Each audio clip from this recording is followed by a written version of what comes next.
Welcome to another segment of provocative conversations destined to provoke further thought and spark greater questions regarding God, church, and the religious establishments of both the past and the present. I am the proud heretic, Mr. Provocateur himself.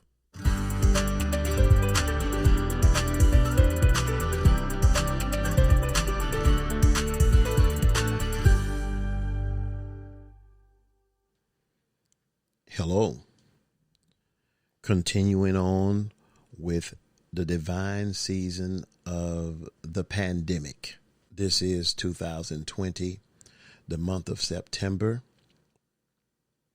However, I don't want to put a date on these recordings, not necessarily the recordings, but a date on the pandemic season, because this season didn't begin when we noticed it. It began in the background of what we were all living through and experiencing and were not conscious of. So I don't want to say that it started in 2020, even though I didn't come into a conscious awareness of it until March 17th or 18th of 2020. Which is amazing to me, especially being that I had been hearing things from God, but it did not click that this is what God was referring to, leading me into. I have been working up to the point of getting us into the individual subtopics of what is occurring in this season and what this season holds for us. What this season is in reference to. Prophetic words that speak forth regarding the future events of this time period, of this season that we're in, that God spoke to me, or that I could best explain it in the sense of saying God spoke to me. I know that I did not conjure this up on my own, and that I was not desirous of even knowing any of this stuff at the time that I became aware of it. However, this is what it is, and this is what it has come to, and I accept that it is. Anyhow, I was wrapping up really what I've been speaking about. I thought it would only be my third message where I would speak of the flow and the shift, but I began to speak about it throughout all of the messages thus far. So all of these messages have been in regards to the flow and the shift. And if it seems to you that, he's taking too long to get to a point, no, I'm not. If you don't have the discipline or the ear to hear the revelation and the words, the substance of what I'm saying and what God is saying through what he's given me, then there's something within you that you need to check out. There's some growth that needs to take place in you, perhaps more so in me needing to speed up this message. I cannot speed this up. Know that no matter how slow I might, or you may feel that I'm giving you this, trust me, God gave it to me in a slower manner than this. You can't speed God up. And I'm speeding up and cutting out a lot of what God stated to me in order to get you this far. There's a lot to be said. Again, people don't want to hear what God has to say or what others have to say when it's not in conjunction with what they want to believe or whatever. And I would encourage anyone, if you don't believe what I'm saying, then if I were you, I wouldn't even waste my time. I wouldn't waste my time. I'm not wasting your time, but if I were you, I wouldn't waste my time. But now if you're getting something out of it, or if you feel that there's an unction or a leading where you need to continue on, well, let's go. Let's make this happen. I don't have religion to give you, but I do have some truths that I can impart to you. So in going with the shift and the flow that is occurring, the constant shifting that is ongoing within the shift of this season, this is a season of shift. This is a season of flow. This is a season of shifting. And I have a whole message that I'm going to do. I think that's my next message. My next recording will be the type season this is. Now, this recording may take 2 recordings within itself to speak to you about the type season this is, because this is a tight season. This is you'll see it's tight. It's going to be tight, but I promise you it's right. Watch what I say. But anyway, really watch what God said, because I'm just only speaking forth what God said. As we go into this flow, and as we're in this flow, we're learning that we're not able to depend upon the Bible necessarily to get us through this. Why? Because God is operating beyond Scripture. No, he's not. He's operating within Scripture. Well, you can, if you want to apply it to Scripture, you can. But what God is doing is outside of anything that he's already done. Okay. And I know we say nothing is different with God, and God is the same yesterday, today, and forevermore. Okay. Let's see if God works your life today like he worked it yesterday. Remember, he never changes. If you're on your second marriage, then my question to you would be, why are you on your second one when God is the same yesterday, today, and forevermore? You should have stayed with the first one, because he didn't change. Now, don't look at me crazy, because I'm with you there. I'm in your boat, but I'm just saying, you need to recheck and rethink and then realign your theology. All righty. Or your perspective of God. God is saying that the Bible is not necessarily our present moment. The Bible speaks to moments past, to people's opinions and people's attitudes past, but it's not necessarily speaking to moments present. What do you do when you don't have a present word for a present moment from the Bible? It's called turning inward and hearing God from within you. Let's move on from that. I'm not going to mess with that. God was saying to me, people, they're refusing to come to him to hear what he has to say regarding their present moment. People are not hungry enough. They're not desperate enough. They're not committed enough. They're not desirous enough.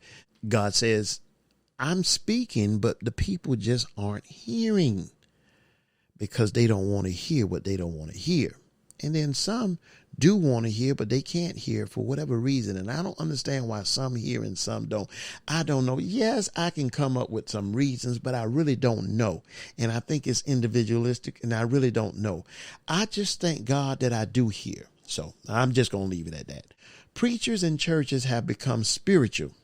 Preachers and churches have become spiritual fast food restaurants. Preachers and churches have become basically nothing but spiritual fast food restaurants. Fast food restaurants are where you get all the junk food you need, all the quick fixes you need to get through your day. It's like a power drink. God said preachers and churches have become nothing but spiritual fast food restaurants. One who enables something to be, or enables a certain behavior to be. Those who are within the church, they enable the habits of those who are within the church. The preachers and churches enable people to become so dependent upon them until church and preachers are nothing more than a drug. Now you have spiritual drug addicts on church and religion and doctrine and demons and Satans. And some people are addicted to preachers. They just love the preaching. Some are addicted to the music. Preachers and churches have become spiritual fast food restaurants. It's like there's just a smorgasbord of information. Whether that information is exact or not, it really doesn't matter. Because if I'm just coming in for a fast fix, it don't even matter. Just give me. The church is an enabler. The preachers have become enablers. We enable people to be unhealthy spiritually by what we're feeding them. He says the music is played to woo the people, and the false messages are given to keep them. Listen, he said the music is played to woo the people, to woo them in, and then the false messages are given to keep them, giving them messages that they want to hear. Because again, if you give the right amount of money, if you give the right amount of tithe, if you give the right amount of offering, if you give the right amount of whatever, they'll give you a message that you want to hear, a message that will keep you there. He says, but the people leave out bloated with junk, unhealthier than when they initially entered. The people leave out bloated with junk and unhealthier than when they initially entered. He said that's what was happening in the church. I could refer you to Ezekiel 33, starting at verse 30. I could refer you to Jeremiah 8, starting at verse 8. I could refer you to Ezekiel 13, starting at verse 8. And I could refer you to Jeremiah 6, verse 14. I could refer you to Lamentations 2 and 14, but I won't. God said to me, the church has become a mess. Now understand, God's saying all of this to me. He's building me up into the pandemic season. I'm not even knowing it. I'm only 5 days away or 4 days away from discovering or realizing what God is saying to me. So God is saying these things to me, just like I'm saying them to you, and just like you wanting to know what is he referring to, where is he going with this here? That's the same way it was with God, with me. I'm trying to say, God, okay, I'm writing it down, God. It is what it is. I'll understand it later. Because many times God has said to me, don't try to understand it right now. Write it down now. You'll understand it later. So that's what I'm doing. I just type it down, and I'll understand it later. So he says the church has become a mess. However, people's appetites are changing. He said, even though the church has become a mess, and those who flock to the church, they're just spiritual junkies. God says the people's appetites are changing. See, I didn't know about this shift that was getting ready to come. I didn't even logically, I probably understood the word shift, from a car gear or something, from, having a stick shift car. I always remember back in Germany, my first stick shift car, if I'm correct, if it wasn't Germany, my first stick shift car, it was maybe like 4 or 5 months just before I entered the military. I bought a vehicle in South Florida, a stick shift Mazda. Thing lasted me maybe two weeks, and it burned up on I-95. It was my first car I ever bought. It only costed $400, and it ran as far as $400 worth of gas could get you to. So, but anyway, that car burned up. But when I see the word shift, I think of a stick shift car. I remember trying to help someone drive in Germany, and I had a stick shift car in Germany. I had just gotten there a couple of months after getting there, and I'm trying to figure out how to drive, not for me to drive stick shift, but how to teach them how to drive stick shift. Just a total mess on my part mainly, but they could not get that stick shift. Stick shift takes, you got to use 2 feet plus your hands, and you got to have good coordination. You got to, or you will strip the gears, and you will strip the clutch and whatever else. But anyway, which definitely did happen.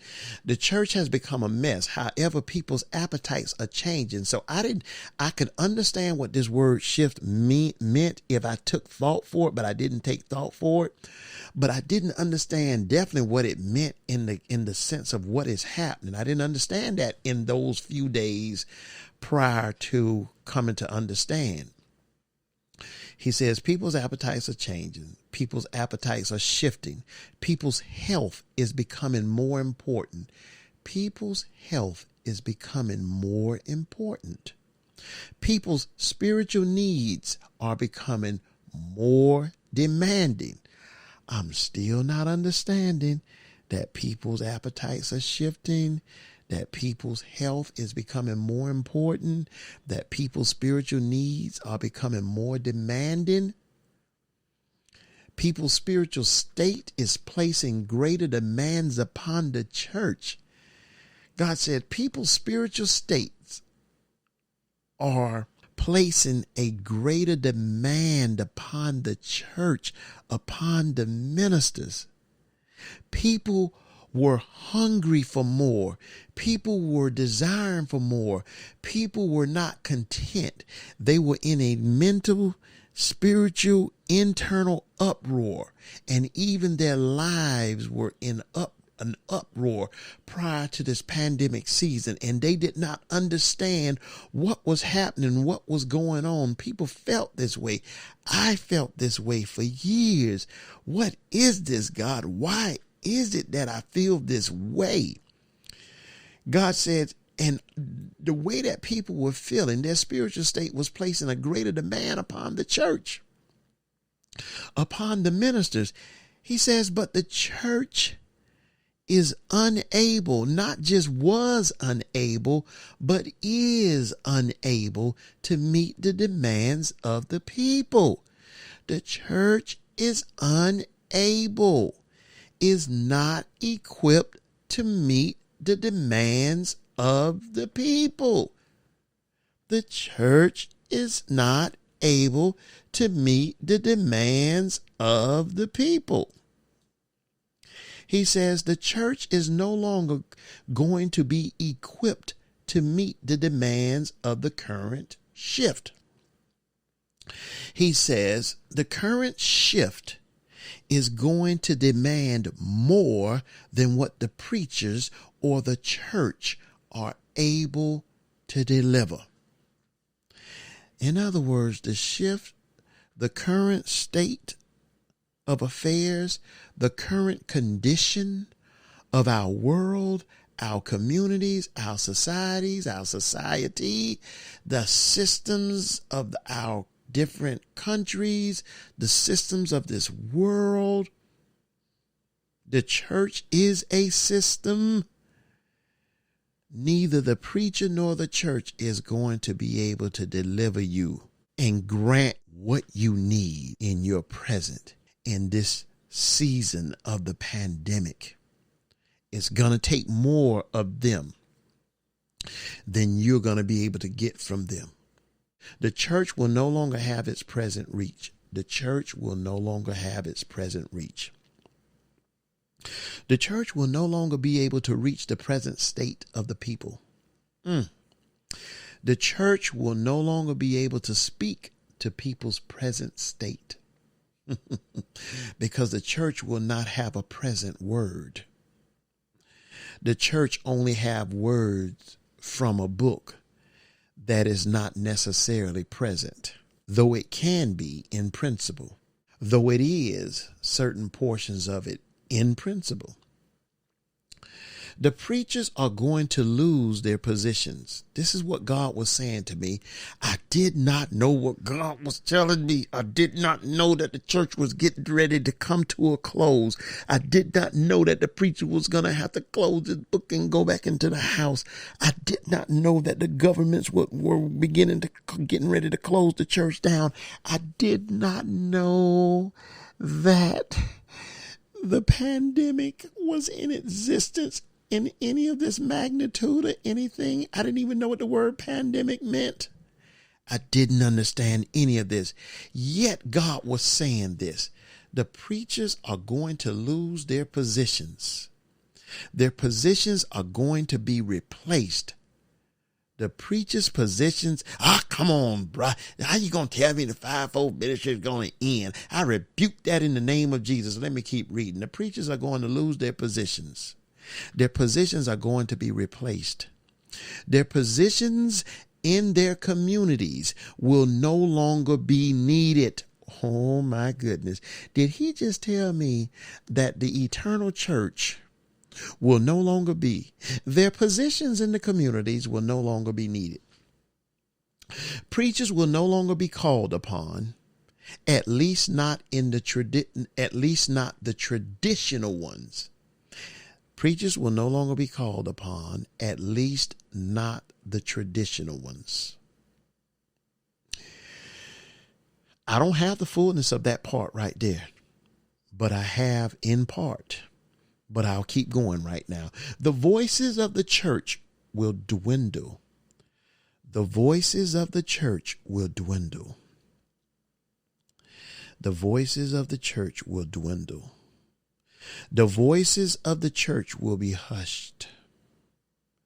Is that why we don't hear as much? Is that why we have the doors of the church closed? Is that why the pulpits are now empty? Is that why we have the mask on our faces now? The voices of the church will be hushed. When the hush occurs, the people will begin to look within themselves. When this silence, this hushness occurs, the people will begin to look within themselves. The people will begin to search for themselves. The people will begin to go beyond the church for answers. We will begin to search within ourselves. Isn't that just like God putting you on the backside of the desert, Moses, for 40 years to set you up to come to hear and know him for yourself? Isn't that just like him, Jesus, putting you 40 days and 40 nights in the desert alone by yourself with him? Isn't that something? Jonah, putting you in the belly of the whatever for a period of time where you will just cry out only to him and where only he can hear you and deliver you. Isn't that just like him? Isn't that something? People will begin to see for themselves.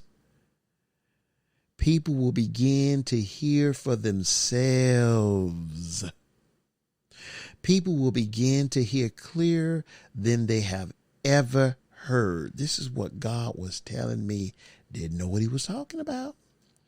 The traditional church will dwindle. I don't know where these churches are coming at saying we're going to grow like never before. And I see millions coming into the house, and do you see millions of clones such as yourself? If you do, I don't want to be on this earth. I really don't want to be on this earth with you, but I have to be. And even if I go into the next earth, I'll more than likely be surprised. Why? Because I end up finding you over there too, and then I'll still be messed up. Now I can't go here or I can't be here, neither here nor there. Isn't that something? So I got to put up with you. I got to deal with you. I got to learn. You're teaching me. But do you really think God is doing all of this? The hand of God is working so divinely in this season of the pandemic that God is doing all this to bring a bunch of mini yous? No. But anyway, the traditional church will dwindle. The finances of the church will dwindle. Didn't know that God was getting ready to close the church houses, and with the church houses being closed and people being laid off and stuff, they wouldn't have the money to go. And I know some preachers say, I'm getting more money now than I've ever gotten. Well, you just peeped your whole card right there. In Florida, we had it where, if someone was weak or whatever, but they pretended to be whatever, and then they say something or they do something and they show their weakness or their flaw, you say, you just showed your whole card. You just pull your own whole card out. It's almost like playing spades, and you got the big joker or the little joker or the deuce of diamonds or the deuce of spades, or the deuce of hearts, depending on how you play, how you want to set the rules before the game or whatever, or change up the rules in the game, your cheating self. Anyway, it depends on how you do it, or whatever it is that is your hidden get out of jail free card. you mistakenly expose it or let it be exposed to those around you. Well, that's exactly what preachers are doing when they say, I'm making more money now online than I ever made. Yeah, well, let's just see how long it lasts, my brother, my sister. In fact, you shouldn't be getting all of that money anymore anyway. Now, I'm going to leave that alone. I'm going to mess that up. But anyway, we're going to find out whether or not you should be getting it or not. I'm going to leave that alone. Let me cut that right there. But I don't take that back. It's a shame that greed is driving us. It's a shame that greed is driving our prophecies. It's a shame that greed is driving our leadings in what God has called us to do. And then that's when we blend in the prosperity message to butter up and to fix up our greed. Fix it up, preacher. Fix it up, preacher. Set that right, preacher. Lay that right now, preacher. Lay that ground right, preacher. That's exactly what you're doing. But anyway, the finances of the church will dwindle. The pimping of the church will cease. People will no longer be able to be pimped by the church because they will no longer be able to be reached by the preachers of the church. Did not know that God was getting ready to close the church house and change all this stuff up. Did not know. But I'm going to keep on reading, and I'm going to let you put it all together because this is how God gave it to me. And I had to put it together, or, I had to wait on God to put it together for me. The shift demands movement. The shift that we're in demands movement.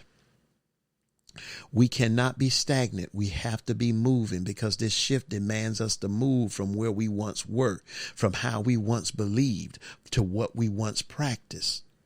The shift demands movement. The shift demands people to move. The shift demands people to move into position. The shift demands for people to move into proper position. Whoever does not move with the shift will be left by the shift. Whoever does not move with the shift will be left by the shift. The shift demands change. The shift demands newness. The shift demands freshness. The shift demands fresh air. The shift demands new thoughts. The shift demands deeper revelation. God said to me, and I'm saying to you, as you're hearing, you are receiving those revelations. You are hearing, and for me, he was saying you are hearing and recording those revelations. He told me that I was to teach these revelations, that I am to present the revelations that I am receiving in my moments. Now, not just the revelations regarding my teachings are revelatory teachings. My teachings are revelations that God spoke to me. Now, what you or someone else may teach, that may come from wherever, but my teachings come from what I heard God speak to me. That's where my teachings come from. I don't teach from somebody's book. I don't teach from somebody else's knowledge base as much as I teach from what I hear from God. I just think it awesome when I can go into the kitchen and follow someone's recipe and come up with something good. But I think it's even more of an experience for me of joy to be able to go into a kitchen and follow someone's recipe to such a degree that I can then put my own spin and add certain ingredients that the recipe did not require or tell me to, only because I understand how certain herbs and spices work, and I can work those things, and now I can go and critique or tweak the recipe that someone else designed. But I think it is of the ultimate joy for me to not have any recipe on what is going on or what is happening or what God is working on, how God is working, and then God just gives it to me raw. when God doesn't try to fix anything up. He just edges me and eases me into it. And I don't even have to read a book, and I don't even have to hear from anybody. I've tried to read books. I have books that I never even read, but I just can't get to them. I can't get into them. God has given me revelation. I don't need them necessarily.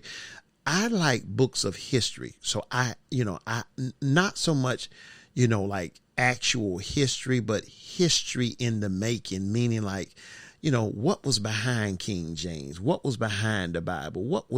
Where did the church originate from? How did we get here? Stuff like that. Not so much on, I don't like books necessarily on daily living or whatever.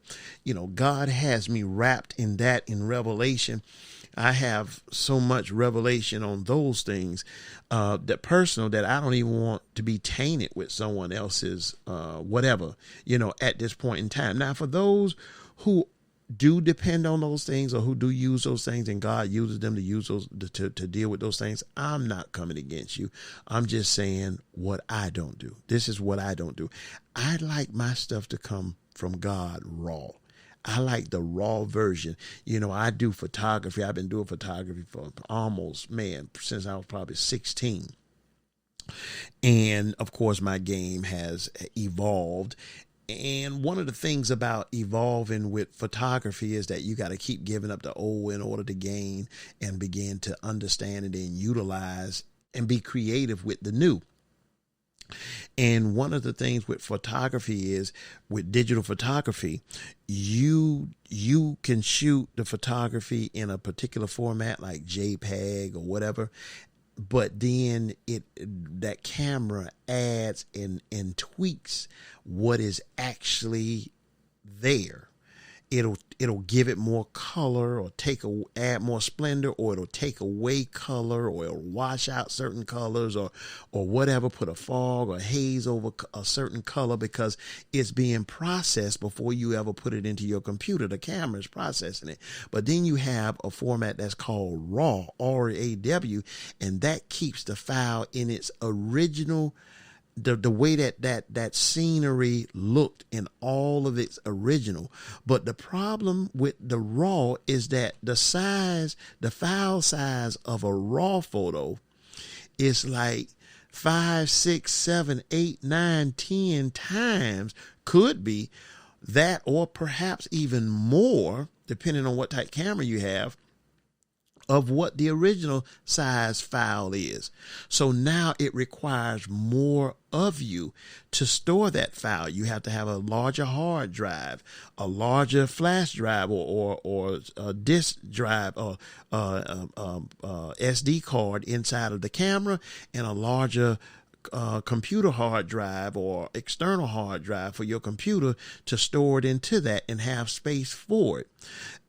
Well, the larger the file, the larger the hard drive that's required to store the file. The larger the file is on the hard drive, the more space that file takes up on the hard drive. The more space that your file takes up on the hard drive, it limits as to how much more you can put on that hard drive. Well, when you're receiving stuff downloaded from God, or uploaded from within the reservoirs of your essence, within the reservoirs of your godness, the more you receive, the less space you have to receive other things from other sources. At least that's what I've come to understand with myself, which is why I don't sound like other people, which is why I don't approach things or my thoughts in the manner that other people do, because I'm getting this stuff raw from God, most, if not all, or the greatest majority of what I speak forth is what God gave me in revelation form. When it comes to what I'm receiving now, it is no different from what I received from God throughout all of these years since the 90s on my teachings. The teachings that I present, the teachings that I put forth, they're coming from a raw place within me, a raw place within my life of experiences with God and from God, designed by God for me specifically in order to walk out my destiny. What I'm teaching now is no less of a teaching than when I would speak on life subjects. I'm teaching right now on a subject matter pertaining to a right now present moment in our lives, in the history and in the life of this world, this universe, what we're going through right now. And this whole season is nothing but a set time for divine teaching, which is part of what I'm doing right now. I'm laying the ground. I'm laying the foundation.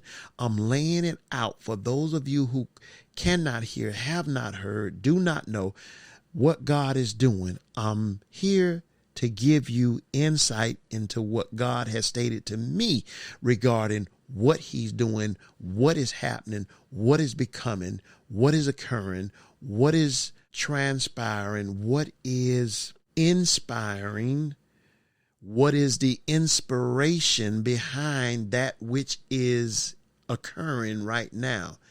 And the inspiration of it all is God. God is the one who's bringing forth this flow. God is the one who's bringing forth this activity.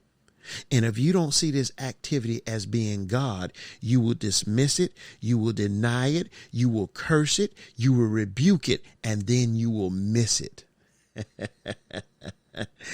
You will dismiss it, you will deny it, you will curse it, you will rebuke it, and then most of all, you will miss it.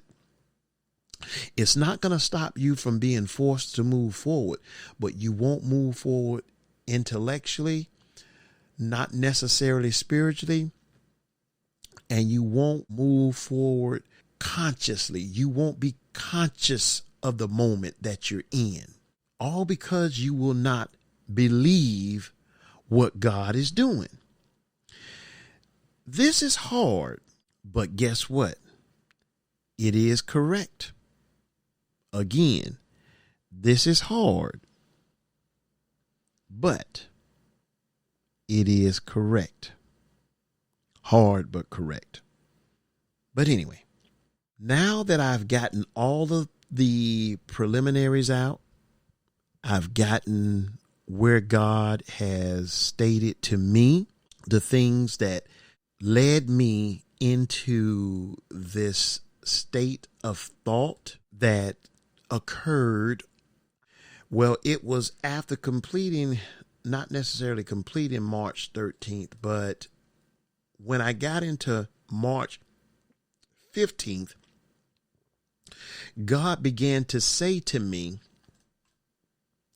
that I want you to get lost in the flow. This was on a Sunday night. And I remember I came into the revelation of this on that following Wednesday, but this was on a Sunday night on March the 15th.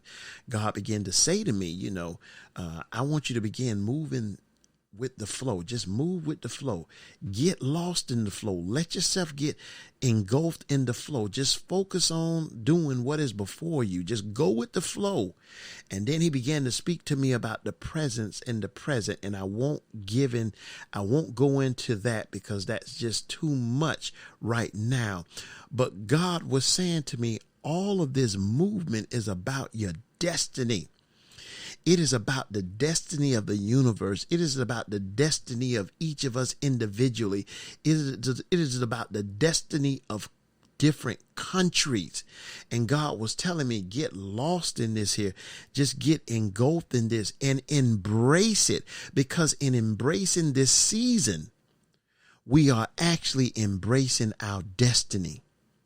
God said to me to embrace the flow is to embrace your destiny. So guess what that means on the opposite flip? To fail to embrace the flow is to fail to embrace your destiny, because your destiny is within the movement of the flow. Your destiny is actually the flow. The flow demands your destiny. Your destiny demands the flow. The flow is your destiny. Your destiny is the flow. The embracement of your destiny is the embracement of the flow. So to embrace your destiny is to embrace this current season that we're in. Stop fighting the season. Don't go against the season. Stop rejecting the season. Stop rejecting this change that is occurring. Stop going against, because both the flow and your destiny are in total agreement with each other. Both the flow and your destiny are in total agreement with each other. In order for you to embrace your destiny in this season, you must perceive and then embrace the flow of this season. Let me say that again. In order to embrace your destiny in this season, see, because up until this season came about, the season of the pandemic, we were able to embrace our destiny. But when this came, it just messed things up. Like, I didn't include this in my destiny. Where did this come from? In fact, where in the hell did this come from? In fact, that must have been where it came from, which is why you got preachers now trying to rebuke it and send it back to the so-called pits of hell. In order for you to embrace your destiny in this season, you must perceive and then embrace the flow. To embrace the current flow of this season is to embrace the directional movement of this season.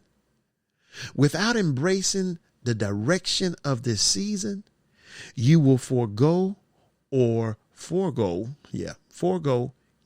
destiny, which encompasses the present season. Don't forego your destiny by failing to embrace this season, because this season encompasses, or your destiny encompasses, it hovers over, it includes this season in your life. In order to perceive the flow, you must become conscious of the current state of your destiny's presence. You have to understand that your destiny is now. Your destiny is not necessarily future, though it does include your future. Your destiny is your nowness. Your nowness is part of your destiny. What you are going through in this season is a nowness experience. The nowness experience of this season is your destiny. It's your destiny's presence. The presence of your destiny is right now in the season that we're in. This is not against our destiny, and we have to rebuke it and send it away in order to get into our destiny. Our destiny is now. You must get into the presence of who you are and what I am doing in order to perceive and then flow in the flow. You cannot consciously flow in what you do not consciously perceive regarding the flow. If you can't consciously perceive what God is doing and that the hand of God is in this here, then you will not consciously flow in this here. If you want to consciously flow, if you want to be conscious and purposed in your flow, you have to be conscious in your perception regarding this flow. Don't perceive this from another state, from another angle, an angle that removes you from the current state. You are not to be removed from this season that you're in, from this state that you're in. We need to stop trying to fight our way out of this state. We are not to be fighting our way out of this state. This is a divine state that we're in. God said to me, and I'm sure he's saying to everyone else, allow what I am doing to overwhelm you in your present state. Allow what I am doing to overwhelm you with the conscious state of your presence. Your presence is in your conscious state. Your presence is not in your yesterday state. Your presence is in your right now state. You are not present in yesterday. You're present now. You're present in your presence right now. In your presence is you. In your presence is your conscious state. In your presence is your destiny. In your presence is where God is operating in right now. Even if he's working on your future, he's doing so in your presence. God is right where you are. Remember the verse that says, "For I will never leave you nor forsake you. I'm with you always." Right now, in your present state, in the state of your presence, in the state of your very physical presence, is your consciousness, is your conscious state, is where your consciousness and your conscious state is to exist. In your presence is where your destiny is right now. In your presence is where this season of the pandemic lies right here. Do not disregard, bind, rebuke, send back to so-called the pit of hell in order to get away from your presence, to get away from your destiny, to get away from this season of workings that God is doing right now. Allow yourself through the consciousness of presence to be overwhelmed with the flow. Allow yourselves. It is something to me when God began to tell me, allow yourself. I'm like, God, what do you mean allow myself? How do I allow myself? How do I let myself? But there is an allowance. There is a letting. You need to allow. Look up the word. I could for you, but I'm telling you to. I've already done it. You need to let. God will say, let me work it out. And I'll be like, well, what do you mean let you work it out, God? How am I going to stop you from working it out if that's what you want to do? God is saying, not that you will stop me, not that I'm not going to do it anyway, but that if you want to rest while I'm doing this here, if you want to flow consciously in a submitted manner while I'm doing this here, if you want to maintain consistency while I'm doing this here, you would just be quiet and let me do it. I'm going to do it anyway. But if you want to go along with the ride in a conscious, uninterrupted, flowing manner, then you're going to have to let me do it by quieting yourself down. Stop trying to overthink me. And stop trying to fight to get into another dispensational period that is no longer. Trying to go back into your past instead of keep going forward into your future. God said to me, go with the flow. Go with the flow of the current. Don't fight against the current. Go with the flow of the current. If you ever get caught in the beach, again, I grew up in South Florida, Broward County. I grew up on the beaches, grew up with the beaches. I love the beaches. To this day, I love the beaches. But God is saying, in order for you, when you're in the ocean and there's a current that occurs, a current, an undercurrent, if you get caught in that, they tell you, do not fight against the current. Do not fight against the current that is occurring. Go with the current. And then as you go with the current, you ease out of the current.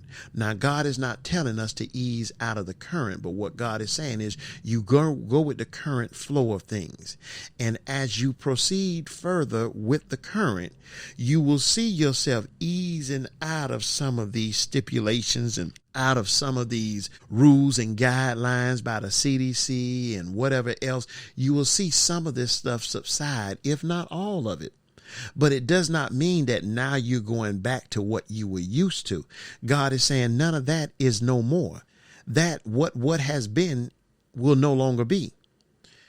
God says, I am in the current. I am in the current. You don't fight the current. Why? Because I'm in the current. You don't fight your current because I'm in your current. I'm directing your current. I'm the hand in your current that's pulling you out into the deep. I'm the hand that is creating the movement of the current. I am the creator of your current. I am the hand in this season. I am the divine worker of this season. This season originated out of me, not out of some devil, not out of some demon, not out of some sin, as much as it did out of the divine workings and plans of God, the universe, all as one. The current is of me. Trust the current. Trust the current situation. Trust the direction of the current. Trust the current flow. Trust that I am in the flow of the current. You are in the movement. Your presence is in the movement. The movement that you are in is your destiny. You're destined for this. Trust the movement. Trust the movement of your destiny. Get in the movement. Get in the consciousness of the movement. Become conscious of this movement. Don't just move. Don't just exist. Don't just sit back and fight this movement. Get in the consciousness of this movement. Go with the movement that this thing is bringing you. Become consciously aware. Be in conscious agreement with this movement. Get in conscious step with the movement. Get in conscious step with this flow. Get in constant step with the shift and the shifting that is occurring. Be aware of the movement. Remain consciously aware and alert of the movement. Be purposely aware. Purposely aware. Don't become aware. Don't be forced to be aware as much as you're purposing yourself to be aware. You're waking up being aware. You're going through the process of your days being aware. You're going to bed being aware of what season this is and in and of what God is doing in and through this divine season of the pandemic. Forget a devil. Forget a Satan. Forget you. Forget your preacher, your pastor. Forget all your bishop, your apostle. Forget them. Get to God. Get to God in you. God in you. The Bible says Christ in you, the hope of glory. Not the church in you, not the preacher in you, not the prophet in you, but the God in you, the hope of glory. Listen. God is turning us inward. This divine season is set up by God. I did not understand it. I didn't know what was going on. By the time I came to understand it and by the time I came to know what was going on, I was reading what you just now heard from me. What you just heard from me is what I heard from God. What you just heard from me was what I heard, what I heard from God. Now, what you're going to hear from me is going to be what I heard from God as well. But what you just heard from me, what I just read right here on March 15th, on Sunday, March 15th, listen, this was the very thing that I was reading to my family that I came to realize what God was doing. I did not know. I did not know what was happening.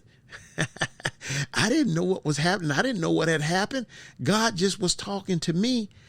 And I came, as I was explaining this to my family, he began to talk to me.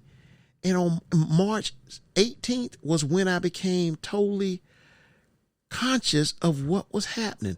But then I shut up until March 22nd because I'm I'm saying, because see, on March, I'm getting ready to end right now. On March the 19th, which was the day after I came into the awakening of what season this was, this is what God said to me. And then I'll end this here. And now we're just going to start going into the topical teachings of this. God said to me, this is not a season where options are available. Options are no longer available in this season. Options are not going to be available. He said the seasons of options are through. The seasons of choosing are no longer. No longer will people be able to choose. I don't know if we ever been able to actually truly choose, but there's something in that God is saying. No longer will people be able to choose between two. People will no longer be able to go in one direction. Now, if you hear something, understand that I live by an Air Force base, and every so often they choose. I think they have my recording studio tapped, and they know when I cut on the recording light, and they know it's time for me to record, and then they begin to do maneuvers with the jets over my head, all of these loud jets. So if you hear something, don't worry about it. It's just jets flying. It is what it is. I can't go out there and tell them to hold the noise down. So anyway, options are not going to be available. The seasons of options are through. The seasons of choosing are no longer. No longer will people be able to choose. No longer will people be able to choose between two. People will only be able to go in one direction. People will only be able to go in the direction that is before them. And we keep fighting to go against the direction of this season, whether we're fighting against the CDC, whether the CDC is agreeing with the president, whether the president is fighting with the CDC, whether he's fighting with the Democrats, whether the Democrats are fighting with whatever it is, whoever the hell the church is fighting against. The church don't even know the church is fighting against itself. But anyway, people are fighting to go in another direction, but God is saying people will only be able to go in the direction that is before them. There will no longer be other options. The options are off the table. Those of you who are listening to me personally, your options are narrowing down. Your options are becoming obsolete. You will no longer be able to flow in options. Watch what God is saying. This is a serious season. This is what God said to me. This is a serious season. This is a very serious season that you are in. This is a season like no other. This is a season that has not been heard. This is a season that has not been seen. And if people want to compare this to the 1918, you can do whatever you want. You're going to find out that this is a season that has never been heard of, but you won't know it until you go through it. This is a season that has not been seen. This is a season that no one has the answer for. There is no answer for this season. There is no cure for this season. There is no answer for this season, and there is no cure for this season. So all these folk who telling you differently, I don't know what they're telling you. All I know is what I heard God tell me. And this is the very day. This is within the 24-hour period that I came to understand now what God is talking about. And he said, there's no answer for this season. There's no cure for this season. Now, when I say there's no cure for this season, I don't believe God is the cure for this season, but there's no cure outside of whatever it is. We're going to have to live through this season to be cured of this season. And then the pandemic itself, God said some things to me regarding that. That's why I have not bought into anybody's statements of how we're going to bring this virus to an end and it's rounding the corner and that the vaccine is on the way and all of this other crazy, foolish mess. If you sit there and believe that, if you want to, you'll be believing in a hope that will never produce itself. You'll believe in a cloud that will never produce the rain that you desire. Trust what I'm saying, but you don't have to if you don't want to. It's you. God said to me, there is no cure for this season. Now, whatever cure that may come in form of this virus, listen, that cure will not be no time soon. That cure will not be anytime soon, if ever at all, because AIDS has yet to be cured. I don't know why the hens of this world hadn't gone and delivered folks from the AIDS virus yet. More or less why the hell they ain't out there trying to get folk out of this virus, but anyway, they'll rebuke it, but they won't heal it. They won't heal the people from it, whatever, however you want to put that there. But anyway, whatever cure there will be, that cure will only come in God's time and at God's appropriate time. And remember, the E. coli and the AIDS and all that, not even cancer, not even diabetes or heart disease. So I don't know where we're thinking that all of this is just going to come out of nowhere. But anyway, let's just go ahead on. I'm just telling you what God told me. This season must play itself through. God said this season must play itself through. We're thinking that this season is going to end quickly. It is not. This is let me see. It must play itself through. It must go through its process. It must go through its ordained process. This season is ordained, and it's ordained to end at a certain period. It's ordained process. Nothing is going to cut this season short. Nothing is going to keep this season from going through its course. This season must play its course. This season must play through its course. There is no remedy for this season. If you're looking for a remedy to get out of this season, there is none. No one can remedy the events of this season. You are not going to stop the events of this season from happening. All of the ugly events, the good, bad, and the ugly of this season, you're not going to be able to stop it. The events of this season are beyond anyone's remedy. Even the virus. Many will try, but many will fail. That's what God told me. Many will try, but many will fail. Many will fail at trying to conjure a remedy for this season. But there will be no remedy. This is a season of devotion. A season where devotion is of uttermost importance. Anyone who is a part of the shift is going to be devoted. If you think you're going to keep on living your life like you once lived and devoting yourself to church and so-called ministry and to the preacher and to what he can see and whatever else, no, you're not going to be able to flow in this shift if you're not devoted. It's going to take uttermost devotion, and it's of utmost importance. Devotion is an important element of this season. It is a necessity to be devoted in this season. Devotion is part of the circumcision. The circumcision speaks of devotion. When they would circumcise the male child on the 8th day in the Bible days, according to how it was written, it was to show that you are set apart and you're cut for the services of God. You're devoted to God. It's a part of the process of circumcision, devotion. Devotion is a necessity in the shift that we're in. Listen, that's what all of this is about.